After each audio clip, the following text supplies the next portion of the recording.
તારીખ 11ના રોજ આશરે બપોરે 2 વાગ્યે 100 નંબરથી એક પોલીસ સ્ટેશન અસરાલી પોલીસ સ્ટેશન વર્દી આવે છે.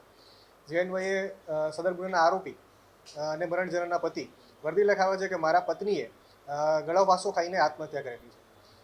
સદર બાબતે અસરાલી પોલીસ ઇન્સ્પેક્ટર સૌસેટા સાહેબ અને તેની ટીમ દ્વારા જ્યારે ગુનાવાળી જગ્યા ઉપર જઈ અને તપાસ કરવામાં આવે છે ત્યારે જણાઈ આવે છે કે સદર ગુનાના કામે મરણ જનાર મહિલા પારુલબેન રાવળ છે એ નિર્વસ્ત્ર હાલતની અંદર એક ખાટલા ઉપર પડેલા છે અને મરણ જયેલ છે. પોલીસને સદર બાબતે શંકા જણાઈ આવતા ઝીણવટપૂર્વક તપાસ કરેલી છે અને તે બાબતથી જણાવેલ છે કે આ આત્મહત્યાનો બનાવ નથી, પરંતુ આ હત્યાનો બનાવ છે.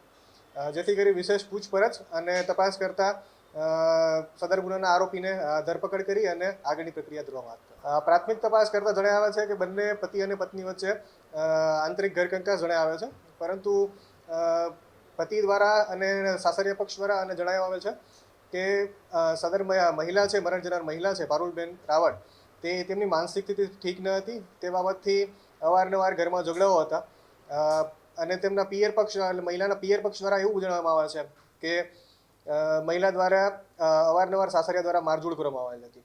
પરંતુ આગળ ગુનામાં વધારે તપાસ કરશું ત્યારે ચોક્કસ જણાઈ આવશે કે ચોક્કસ કારણ શું હતું. આરોપીનું કહેવાનું છે કે તેમના પત્ની એટલે કે મરણ જનાર છે પારુલબેન, તેઓની માનસિક સ્થિતિ ઠીક ન હતી. અવારનવાર પાડોશના અને પરિવારના સભ્યો સાથે અભદ્ર વર્તન કરતા હતા અને ઘણીવાર નિર્વસ્ત્ર પણ થઈ જતા હતા. જેથી કંટાળી અને પતિ દ્વારા તેમની હત્યા કરવામાં આવી. સાડી દ્વારા ગળા ટૂંપો દ્વારા દેવામાં આવેલ છે, પરંતુ પતિને હતું કે જેથી કરીને હું પોલીસને જાણ કરીશ કે ગળા ફાંસો ખાઈ અને લાશને મેં નીચે ઉતારેલી છે, તેવો બનાવો દર્શાવવાનું એમનું કારણ હતું. પરંતુ પોલીસને જણાઈ આવતા કે ઈજાના નિશાન પણ શરીર ઉપર હતા, જેથી પોલીસે ઇન્ક્વેસ્ટ કરી અને તપાસ કરતા હત્યા જણાઈ આવે છે. ઘટનાક્રમ આશરે લગભગ 12 વાગ્યા આસપાસ પતિ અને પત્ની વચ્ચે ઝઘડો થાય છે, 11 થી 12ની વચ્ચે. અને પતિ અને પત્ની વચ્ચે ઝઘડો થતા તે દરમિયાન વધારે એગ્રેશનમાં આવી જાય અને પતિ દ્વારા પેલા ગળાના ભાગે જે બુઠ્ઠી છરી આવે છે કે ધાર વગેરે છરી છે તેના દ્વારા ઈજાઓ કરવામાં આવેલી છે.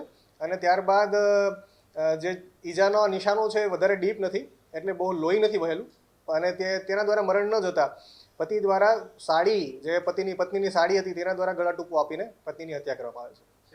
એક જ વ્યક્તિ અત્યારે જણાઈ આવે છે. આગળ તપાસ કરતા જો અન્ય આરોપી હશે તો તેમની પણ ધરપકડ કરવામાં આવશે. જે રીતે પતિ જણાઈ આવે છે કે પત્ની અવારનવાર ઝઘડો કરતી વખતે અને પરિવાર સામે નિર્વસ્ત્ર થઈ જતા હતા, એટલે પતિનું પ્રાથમિક કહેવાનું એવું છે, તપાસ કરતા પણ જણાઈ આવે છે કે પત્નીની માનસિક સ્થિતિ ઠીક ન હતી અને અવારનવાર તેઓ નિર્વસ્ત્ર થઈ જતા હતા તેવું જણાઈ આવે છે.